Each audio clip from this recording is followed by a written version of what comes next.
la famille spirituelle. C'est-à-dire choisissez une famille spirituelle pour grandir avec le Seigneur. Choisissez une famille spirituelle pour grandir avec le Seigneur. Choisissez une famille spirituelle pour grandir avec le Seigneur. Alléluia. Gloire à Jésus. Choisissez une famille spirituelle pour grandir avec le Seigneur. Ce que nous avons remarqué, c'est qu'aujourd'hui, il y a les papillons spirituels. Qu'est-ce qu'on appelle papillons spirituels? Mais avant de parler de papillons spirituels, on va définir une famille spirituelle. Amen.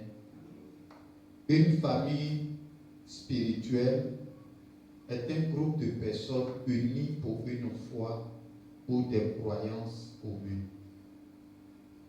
Une famille spirituelle est un groupe de personnes unies par une foi ou des croyances communes, partageant un chemin de vie spirituelle et se soutenant mutuellement dans leur développement spirituel. Amen. Je reprends. Une famille spirituelle est un groupe de personnes unies par une foi ou des croyances communes, partageant un chemin de vie spirituelle dans leur développement spirituel.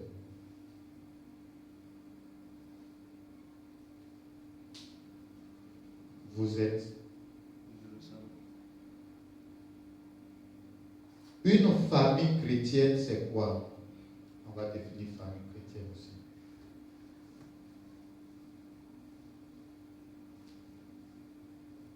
Une famille chrétienne est une famille dont les membres s'efforcent de vivre selon les enseignements et les valeurs du christianisme. Une famille chrétienne est une famille dont les membres s'efforcent de vivre selon les enseignements et les valeurs du christianisme. Vous êtes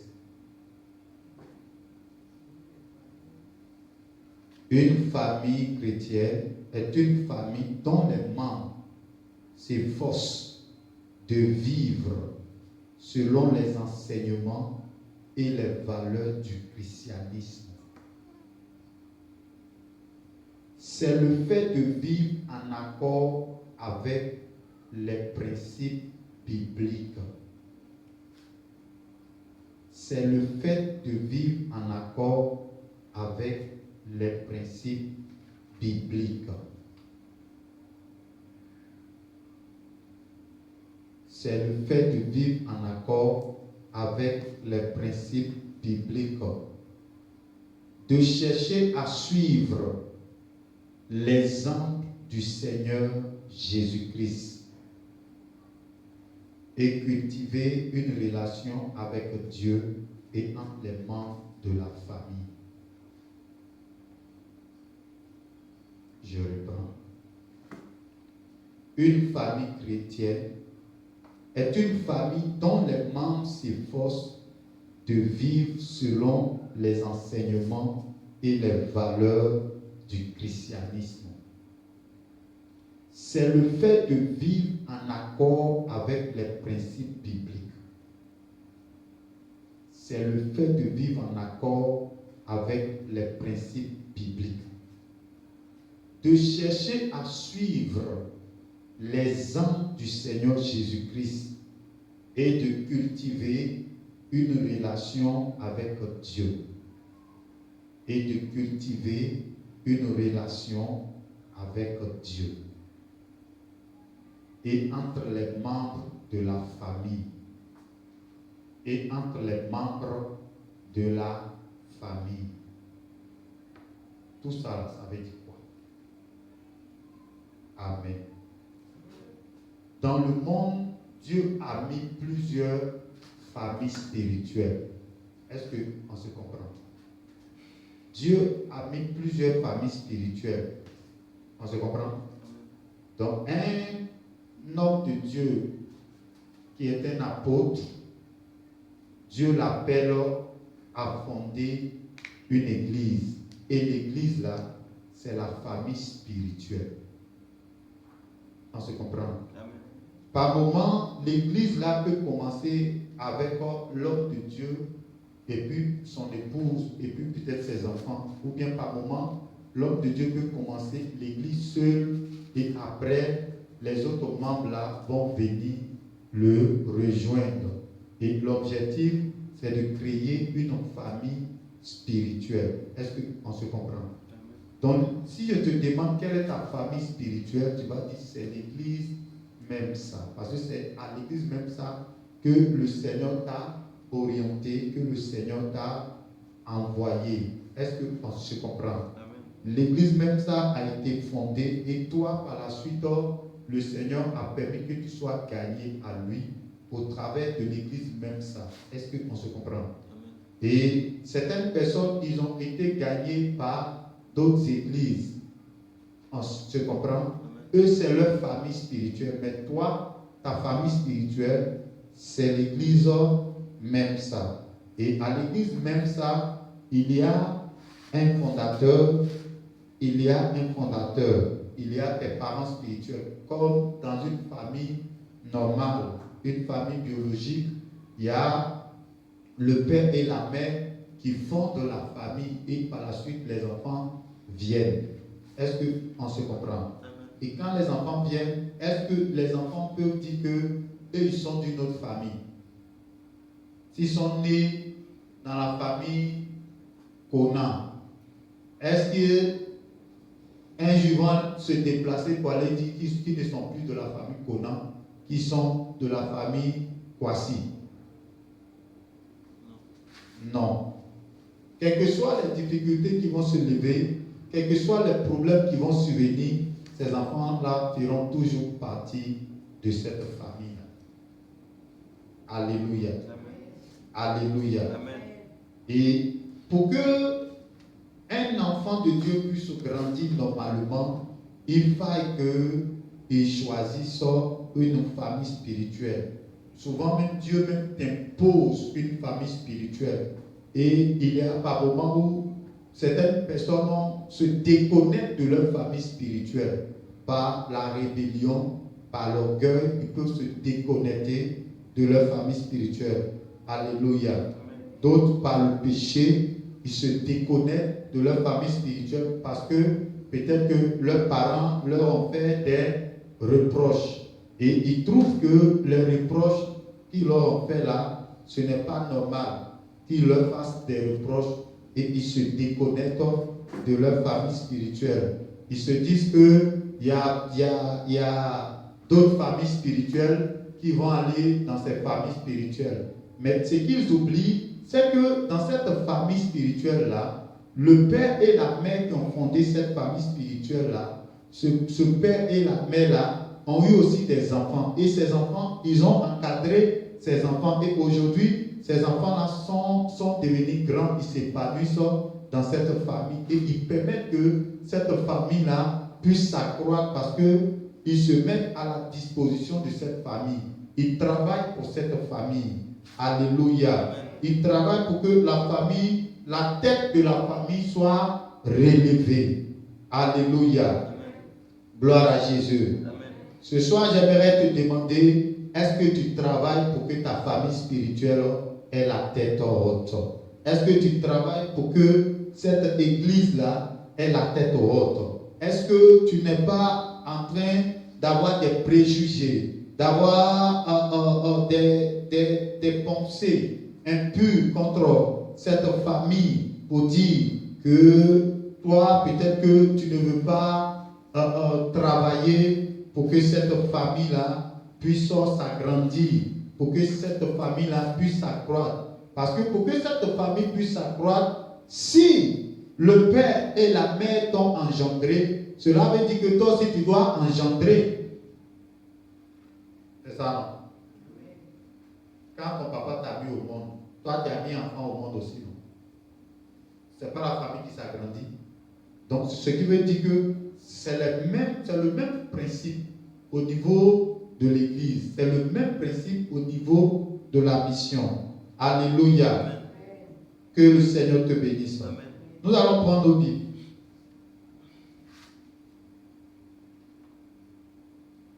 Tu vas prendre Actes chapitre 2.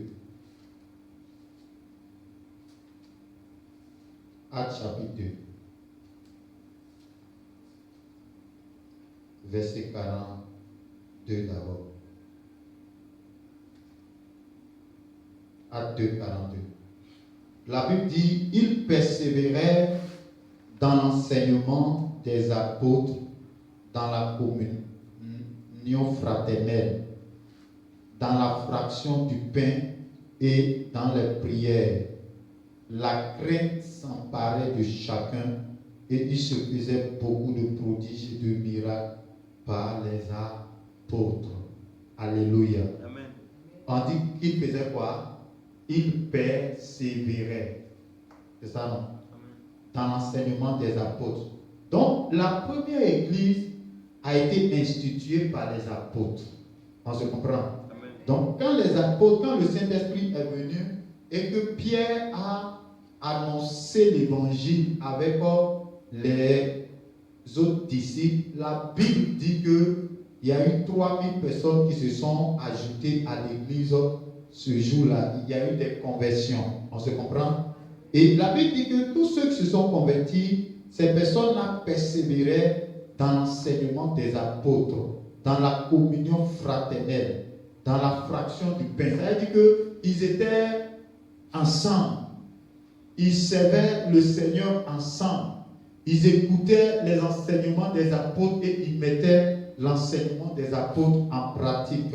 Alléluia. Donc quand les apôtres leur disaient de sortir pour évangéliser, effectivement, ils sortaient ensemble pour aller évangéliser. Quand les apôtres leur disaient qu'il y a réunion, ils répondaient aux réunions. Alléluia. Que Dieu te bénisse. Amen. La Bible dit qu'ils persévéraient dans l'enseignement des apôtres, dans la communion fraternelle, dans la fraction du pain et dans les prières. Donc ils priaient continuellement ensemble, ils mangeaient ensemble, ils faisaient pratiquement tout ensemble, les chrétiens de Jérusalem. Alléluia. Et lorsque nous poursuivons au verset 46 et 47, voici ce qui est dit. La Bible dit, ils étaient chaque jour tous ensemble, assidus au temple. Donc, quand tu es dans une famille, tu dois assister aux réunions de la famille. Quand Dieu t'a mis dans une famille spirituelle, si tu veux réellement bien grandir et que tu ne veux pas avoir kwashoko spirituel, tu dois assister aux réunions de ta famille spirituelle. On se comprend? Pendant que c'est le temps de la prière, c'est le temps du culte, Dieu te veut dans sa présence parce que c'est dans cette famille-là que Dieu t'a mis. Est-ce qu'on se comprend? Maintenant, si toi aussi tu regardes d'autres familles spirituelles et que tu te dis que c'est la famille spirituelle qui est là-bas, là, ils sont nombreux. Là-bas, même là, leur maison là, ils ont construit leur maison là, c'est joli. Bien aimé, et que tu te déplaces, que tu vas dans cette famille spirituelle, alors que Dieu t'a planté quelque part pour que tu joues un rôle. C'est vrai, tu seras quelque part. La climatisation sera au top là-bas. Mais la bénédiction que tu recherches là, tu ne vas pas l'avoir parce que Dieu t'a planté quelque part pour que tu puisses jouer un rôle, pour que l'église là puisse être en paix, que l'église là puisse prospérer. Et comme tu es parti de l'autre côté, la personne là va penser que en étant de l'autre côté, les gens vont la prendre comme dans sa famille. Or, quand tu arrives dans une famille et que, par exemple, la famille là, a déjà bâti sa maison, est-ce que tu vas aller dans cette maison et puis tu vas dire, voici ma chambre? Hein? Non. Mais les enfants de là-bas même vont, de la manière vont te regarder. Ils vont dire, mais c'est qui lui là? Alléluia. Alléluia. Amen. Donc, quand Dieu te met dans une famille spirituelle, c'est pour que toi-même là, tu puisses grandir, tu puisses être dans cette famille-là et que la famille puisse mieux te nourrir pour que tu puisses grandir. On dit, ils étaient chaque jour tous ensemble, assidus au temple. Ils rompaient le pain dans les maisons et prenaient leur nourriture avec joie et simplicité de cœur, louant Dieu et trouvant grâce auprès de tout le peuple. Et le Seigneur ajoutait chaque jour à l'église ceux qui étaient sauvés. Alléluia. Donc, pendant que tu es dans ta famille et que tu vas considérer ta famille, tu vas valoriser ta famille, tu vas valoriser ta famille spirituelle en étant assidu, en étant à ton poste, en travaillant dur pour que cette famille spirituelle-là puisse grandir, prospérer. La Bible dit que tu seras dans la joie et dans la paix, parce que c'est dans cette famille-là que l'Éternel t'a planté. Et dans cette famille, tu vas louer le Seigneur, tu vas trouver grâce auprès de tout le monde. Alléluia. Alléluia. Amen. Il arrive par moment où il y a des fils d'une famille qui se rebellent et qui sortent de la famille. Ils disent qu'ils ne font plus partie de cette famille. Ils vont jusqu'à arriver un moment, c'est quand ils trouvent peut-être un malheur devant, quand ils voient que ça ne va plus, c'est là qu'ils se retournent dans la famille. Et avec la honte, ils ne savent pas sur quel pied ils vont s'arrêter. Alléluia. Que Dieu t'aide à demeurer attaché à lui dans ta famille spirituelle où le Seigneur t'a mis. Amen. Amen. Amen. Amen. Le Seigneur Jésus a dit, je bâtirai mon église et les portes du séjour des morts ne prévaudront point contre elle. Et cette parole-là est écrite dans le livre de Matthieu chapitre 16. Et le Seigneur a dit qu'il bâtit son église.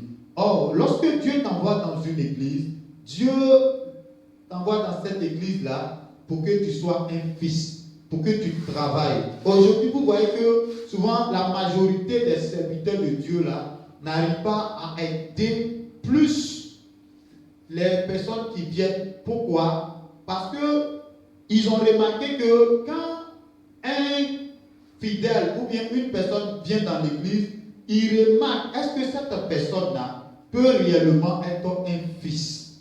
Ou cette personne peut réellement être une fille? Parce que ils se rendent compte que quand ils investissent dans la vie des gens, au lieu que ces personnes-là vont demeurer pour les aider à ce que la mission que Dieu leur a donnée là puisse se réaliser, ces personnes-là se rebellent, ces personnes-là quittent la mission ou quittent l'église. Et lorsqu'ils quittent l'église, souvent ce n'est pas par l'orientation de Dieu. C'est vrai qu'il y a d'autres personnes, c'est par l'orientation de Dieu. Mais il y a la majorité, ce n'est pas par l'orientation de Dieu que ces personnes-là quittent. Mais c'est par la déloyauté, c'est par la rébellion, c'est par l'orgueil. Alléluia. Et ce soir, le Seigneur est en train de nous interpeller à demeurer dans nos familles spirituelles et à servir le Seigneur.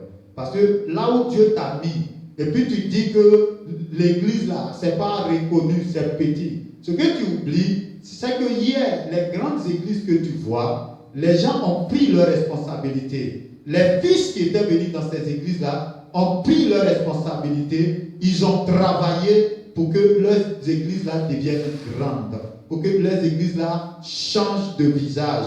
Alléluia. Toi, tu es né dans une famille, tu dis tu vas aller dans une autre famille parce que ta famille, dans ta famille là, il y a la pauvreté. Est-ce que quand tu es né dans ta famille, tu as vu la pauvreté, tu as abandonné ta famille? Tu es en train de lutter pour que cette famille biologique là puisse sortir de la pauvreté. Ou bien c'est pas vrai? C'est vrai. Ou bien tu veux fuir. Tu vas aller dans une autre famille. D'autres disent, pourquoi même je ne suis pas né dans la famille du président même, qui allait être milliardaire. Alléluia. Mais ce que tu oublies là, le président là, il n'est pas né président. Il a combattu avec sa famille jusqu'à ce qu'il arrive à ce niveau.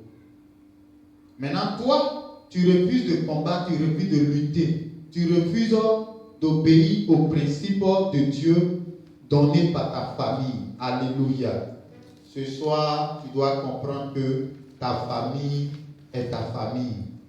Et que si tu ne demeures pas dans ta famille, tu vas devenir papillon. Et une plante qui est plantée, qui est déracinée à chaque fois pour aller se planter dans plusieurs terres, cette plante-là ne va jamais croître, elle ne va jamais fleurir pour donner des fruits. Alléluia. Ni même pour dire qu'elle va devenir un arbre. Alléluia. Amen. Donc, tu vas voir que plusieurs personnes qui sont dans des églises, lorsqu'ils quittent les églises, lorsqu'ils quittent leur famille spirituelle, ils vont dans une autre église. Souvent même pour s'adapter, c'est un peu difficile. Parce que tu es venu avec un enseignement.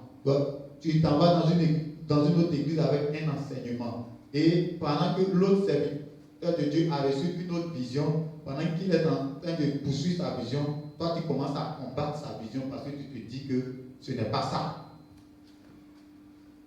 Parce que là où Dieu t'a mis pour travailler, là, tu refuses de travailler, tu refuses d'être un fils obéissant, une fille obéissante, une fille humble, un fils humble.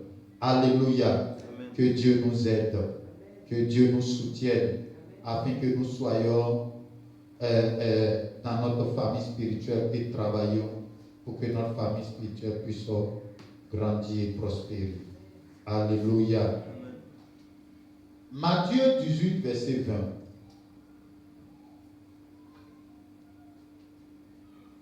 Matthieu 18, verset 20. Vous êtes? Car là où 2 ou 3 sont assemblés en mon nom, je suis au milieu d'eux. Ici, c'est Jésus qui parle. Il dit, car, c'est une conséquence. Il dit, là où 2 ou 3 sont assemblés, qu'est-ce qu'il fait?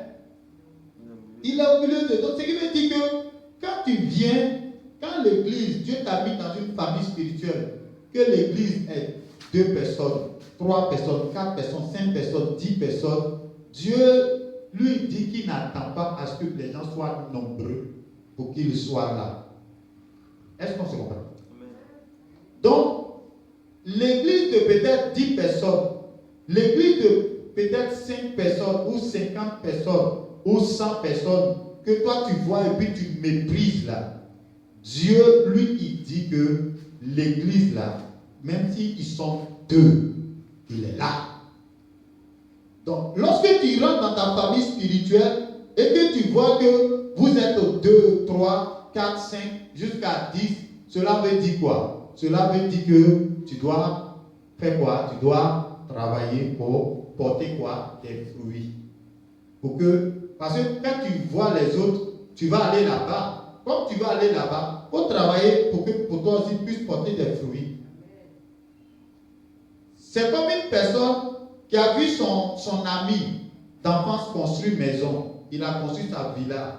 Toi, tu n'as pas encore construit ta villa. Tu dis, comme mon ami a construit sa villa, je vais aller rester chez mon ami. Et puis, ta maison, entrée couchée là, tu abandonnes ça. Tu abandonnes ta femme et puis tes enfants. Tu t'es endormi chez ton ami. Est-ce que c'est censé? C'est pas censé. Alléluia. Amen. Alléluia. Amen. Lui, il a lutté, il a pu construire sa villa. Toi aussi, il faut lutter pour construire aussi une villa pour toi et puis ta famille. Amen.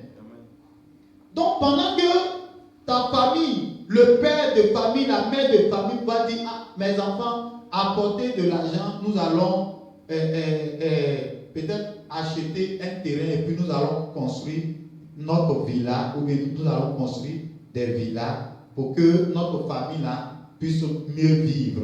Tu dis, l'argent là même là, hier on est là même là. Et puis tu te plains.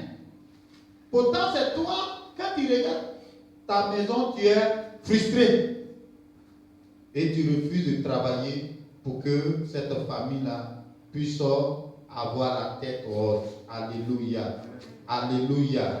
Et aujourd'hui, les grandes églises de la place, quand les gens regardent, ils pensent que les grandes églises de la place là, ils se sont levés un bon matin et puis ils sont devenus grands. Alléluia. Vous allez voir aujourd'hui certains pères dans la nation, leurs églises sont bien bâties, mais si te disent combien de batailles qu'ils ont bataillé pour arriver à ce niveau et comment leurs fils ont été loyaux jusqu'à ce qu'ils arrivent à ce niveau, et aujourd'hui tout le monde se réjouit parce qu'ils ont pu au moins bâtir quelque chose de grand pour le Seigneur. Alléluia. Il y a d'autres que vous voyez là. Aujourd'hui, ça leur fait peut-être 50 ans de ministère ou bien 40 ans de ministère. Ce qui veut dire que ça n'a pas été facile pour qu'ils arrivent à ce niveau. Est-ce qu'on se comprend? Donc, quand vous êtes dans des familles spirituelles, vous deviez travailler avec vos parents spirituels pour changer l'image de votre famille spirituelle. C'est très important. Et c'est en cela que la bénédiction va venir sur vous. Parce que si vous ne travaillez pas et que vous attendez que les autres travaillent, comment est-ce que la bénédiction va venir sur vous? Alléluia. Que le Seigneur nous aide. Donc ici, Jésus dit, lui n'attend pas à ce que les gens deviennent d'abord beaucoup pour qu'il soit au milieu d'eux, pour que son esprit soit là, pour que son esprit conduise ses enfants. Il n'attend pas à ce que l'église là d'abord soit pleine pour que lui vienne s'installer. Non, il dit dès que l'église commence, dès que la mission commence, lui il est là. Alléluia. Alléluia. Amen. C'est pourquoi, pendant que tu es en train de voir un homme de Dieu qui a commencé une œuvre, parce que Dieu lui a demandé de commencer une œuvre, ou bien Dieu l'a obligé. Parce que souvent là, il y a des hommes de Dieu même qui étaient d'abord dans une famille spirituelle. On se comprend? Ils sont nés d'abord dans une famille spirituelle. Mais Dieu lui dit, il faut quitter ta famille comme Dieu a dit à Abraham. Il dit, il faut quitter ta famille parce que cette famille-là, ce n'est pas là que je veux que tu sois. Je veux que tu sortes de cette famille-là et que tu partes toi-même fonder une famille parce que tu as des hommes à sauver, tu as des personnes à gagner à moi. Parce que ta famille dans laquelle tu es déjà là, elle est déjà construite. Mais j'ai mis un potentiel en toi et au travers de ton potentiel là, je veux sauver aussi d'autres personnes qui ne sont pas encore sauvées. Et lorsque tu vas partir, je vais te donner des enfants. Les enfants que tu vas sauver là, au travers d'eux, avec toi, je vais gagner aussi d'autres enfants pour que cette famille là soit bâtie. Et l'homme de Dieu vient, il commence à prier le Seigneur, à gêner, à chercher la face de Dieu. Il vient, il te trouve, il te parle, le Seigneur convainc ton cœur et tu te donnes au Seigneur. Et une fois que tu t'es donné au Seigneur, tu fais partie maintenant de sa famille, de la famille spirituelle que Dieu lui a demandé de venir commencer et de sauver certaines personnes. Et nous voyons que certains hommes de Dieu font des efforts. Souvent même, les gens même ne savent pas comment l'homme de Dieu a fait des efforts et puis il a été gagné. Et ces personnes, quand ils viennent, quand ils commencent, dans les débuts, ils obéissent. Après qu'ils commencent à connaître un peu, ils pensent qu'ils sont arrivés et ils commencent même à lutter avec cet homme de Dieu. Alléluia. D'autres disent, je vais quitter ton église et puis on va voir comment ton église va devenir. D'autres disent, je vais partir. Alléluia. Vous savez, dans l'histoire, lorsque nous lisons l'histoire, tout grand leader qui peut-être travaillait avec des personnes, d'autres disent, je vais te quitter et puis on va voir. Moi-même, je m'en vais peut-être faire ceci, je m'en vais faire cela. Tous ces grands leaders qui ont été peut-être méprisés ou bien qui ont été méprisés, humiliés par peut-être des personnes qui ont gagné, ces personnes-là ne sont pas devenues quelque chose. Alléluia. Alléluia. Amen. Ce soir, j'aimerais que tu comprennes ce message. J'aimerais que tu comprennes la famille qui t'a gagné ou la famille qui t'a engendré et la famille qui a pris soin de toi. Cette famille-là, tu dois la respecter. Alléluia. Dans une famille, il peut y avoir des problèmes. C'est ça, non? C'est ça, non? C'est dans quelle famille il n'y a pas de problème? Qui va lever la main pour dire qu'il y a une famille sur la terre qui n'a pas de problème? Personne. Même sur le président, mais il y a problème. Tu comprends? Donc, dans chaque famille, il y a des problèmes.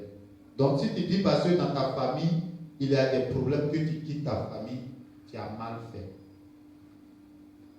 Tu as mal fait. Dans la famille, il peut y avoir des frustrations. Mais quelle que soit la frustration, tu ne peux pas dire que tu n'es plus de cette famille. Amen. Non? Amen.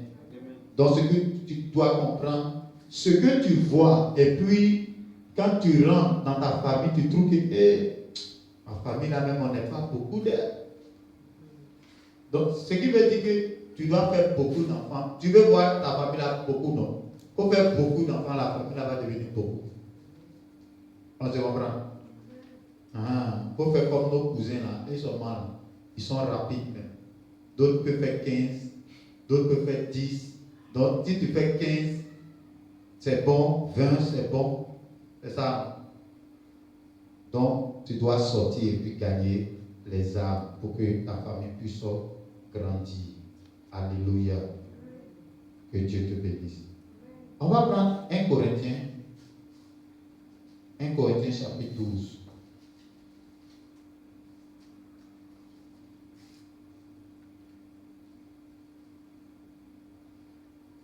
Verset 12.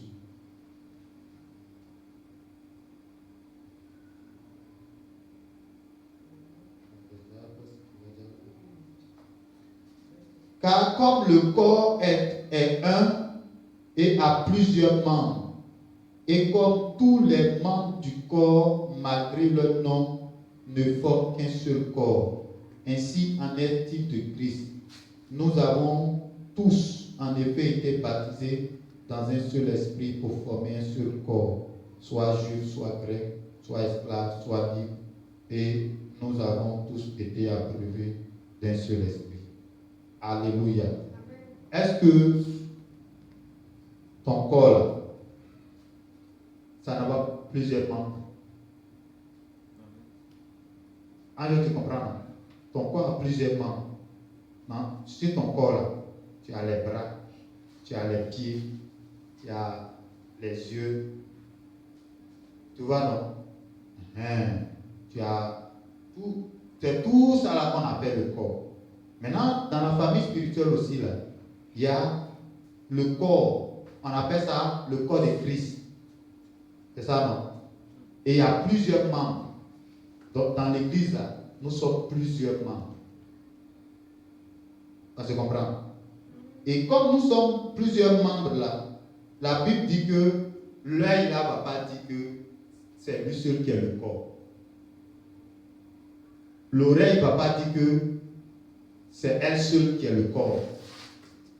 mais c'est nous tous qui sommes le corps, qui formons le corps de Christ. C'est pourquoi chacun doit travailler pour que le corps soit en bonne santé. Ton bras travaille, non? Le jour que ton bras dit qu'il ne met plus la nourriture dans ta bouche, ce jour-là, c'est que le corps va commencer à maigrir. Le jour que tes dents disent je ne mâche plus la nourriture et que la langue aussi va dire moi je n'avale pas, comment ton estomac va recevoir?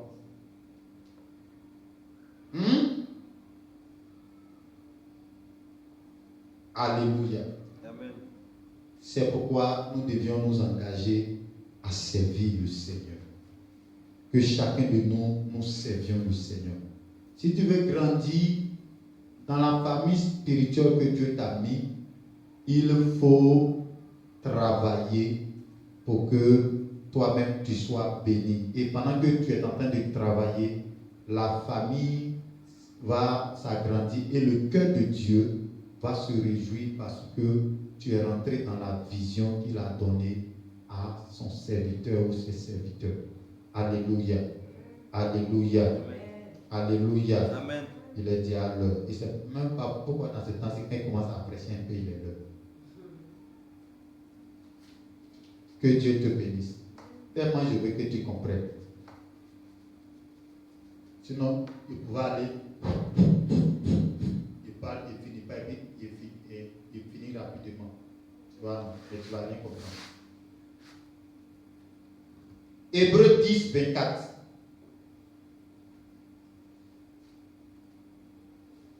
Hébreux 10, 24.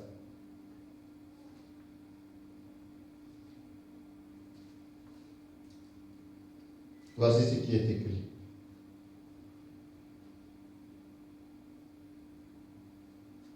Veillons les uns sur les autres pour nous inciter à l'amour et aux bonnes œuvres. N'abandonnons pas notre assemblée comme c'est la coutume de quelques-uns, mais exhortons-nous réciproquement, et cela d'autant plus que vous voyez s'approcher le jour. Alléluia. Donc, le Seigneur dit de faire quoi? De veiller quoi? Les uns sur les autres. Pendant que nous veillons sur vous, vous aussi là, vous veillez aussi sur nous aussi, en priant pour nous aussi. Pendant que nous on prie pour vous là, vous aussi vous priez pour nous. Pendant que tu pries pour les autres aussi vont prier pour toi, au fur et à mesure, pour que quoi? Pour qu'on fasse quoi? Hein? Tu as devant vous, lisez. Il dit, veillons les uns sur les autres pour nous inciter à l'amour et aux bonnes œuvres. Donc, chacun doit veiller sur son frère, sur sa soeur. Pourquoi? Si tu vois que ton frère, ta soeur est en train de prendre un mauvais chemin, qu'est-ce qu'il faut faire? Tu dois lui dire que le chemin qu'il est en train de prendre là, c'est un mauvais chemin. Amen. Amen. Tu dois lui dire, tu dois être capable de lui dire que son chemin là, ce n'est pas un bon chemin. Maintenant, si tu lui as dit qu'il ne veut rien savoir, là au moins tu as fait ta part. Maintenant, même si tu lui as dit qu'il ne veut rien savoir, même là, il faut prier pour lui. Dans le secret. Amen. Amen. Amen. Amen. Que Dieu te bénisse. Amen. Que la grâce du Seigneur soit avec toi. Amen. Et quand on poursuit, il dit, veillons les uns sur les autres pour nous inciter à l'amour et aux bonnes œuvres. N'abandonnons pas notre assemblée comme c'est la coutume de quelques-uns, mais exhortons-nous réciproquement, et cela d'autant plus que vous voyez s'approcher le jour. Donc le Seigneur nous demande de nous exhorter, de nous encourager, d'encourager le peuple, toi aussi, ceux que tu es plus fort que eux, tu les encourages, les nouvelles personnes, tu les encourages, pour qu'ils demeurent attachés au Seigneur. En le faisant, tu es en train de contribuer au bon fonctionnement de ta famille spirituelle. Alléluia. Amen. Il y a eu un jour, on était allé à San Pedro et pendant qu'on était parti, il y avait un jeune qui avait été frustré. Qui avait été frustré par des personnes au niveau de l'église. Et pendant qu'il avait été frustré, il était prêt même à quitter l'église. Et pendant qu'il se plaignait, nous, on l'a récupéré, on l'a remonté, on lui a donné du tonnerre. Jusqu'au jour d'aujourd'hui, ce jeune est dans l'église. On se comprend. Amen. On se comprend. Amen. Que le Seigneur nous bénisse. Que la grâce du Seigneur soit avec nous. Amen. Et le Seigneur dit, n'abandonnons pas nos assemblées. Si tu abandonnes ta famille spirituelle, le Seigneur, parce que Dieu lui sait. Il sait qu'il y a d'autres qui abandonnent. Est-ce qu'il sait pas? C'est pourquoi il parle de ça. Et il sait qu'il y a d'autres qui abandonnent leur assemblée. Il dit comment quelques-uns le font. Or, on doit faire quoi? Veiller sur les uns les autres, avertir les autres, d'autant que le jour approche. Est-ce que tu sais qu'un jour qui passe, on tend vers l'autre côté? Est-ce que tu sais ça? Toi, tu vois la vie belle, blim, devant toi. Mais un jour qui passe là, on tend vers l'autre côté. Donc, pendant que nous sommes en train de tendre vers l'autre côté là, pendant ce temps-là, on doit s'exhorter, s'encourager mutuellement pour rester ferme, attaché au Seigneur. Amen. Amen. Amen. Amen. Parce que quand le jour va arriver, quand tu vas partir, est-ce que tout c'est bling là? Tu ne vas pas laisser ça ici? Tu vas laisser, non? Donc, on doit t'exhorter, on doit t'encourager à t'attacher au Seigneur, à marcher toujours avec le Seigneur. Si tu es sur un mauvais chemin, s'il faut même qu'on te chicote, souvent même on chicote les enfants de la famille, non? Hein? Quand ils commencent à prendre une mauvaise voie, on fait quoi? Nous, quand on est au village là, quand ils décodent, quand ils viennent le soir, les parents là font comme ils ne te voient pas. Mais 4 heures du matin, t'attends. Quand on t'attrape, chicote là, et en tout cas, tu goûtes ça bien même. Maintenant, on te rappelle, hier là, tu allais faire telle chose, pourquoi on t'a attrapé? Est-ce que demain tu allais faire encore? Tu ne vas plus faire. Donc que Dieu nous aide et que le Seigneur nous garde et nous préserve au nom de Jésus-Christ. Amen. On va s'arrêter là.